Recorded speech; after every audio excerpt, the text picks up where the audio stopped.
कुठे चुकतंय हे कळत नाही ना?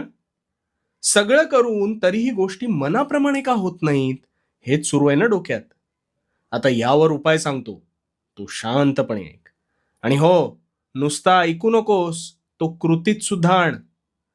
तू कधी स्वतःचं कपाट पाहिलंयस का रे? आता तू म्हणशील, ते मी रोजच पाहतो, त्यात काय? अरे त्यातूनच आता तुझ्या मनातले प्रश्न सोडवतो बघ. ते जे तुझं कपाट आहे, ते प्रचंड भरलेलं असेल ना? पण कधीतरी त्यातल्या नको असलेल्या गोष्टींचा विचार केलायस का? नाही. निव्वळ ते कपाट भरण्याच्या मार्गावर तू आहेस. हो की नाही? पण मग एक दिवस अशी गफलत होते, की हवी असलेली गोष्ट आपल्याला सापडत नाही. त्यावेळेस ती शोधत असताना तू ते कपाट अजून अस्ताव्यस्त करतोस आणि मग तसाच पुढे निघून जातोस. आता हे जे कपाट आहे ना, हे तुझ्या मस्तिष्काप्रमाणे आहे.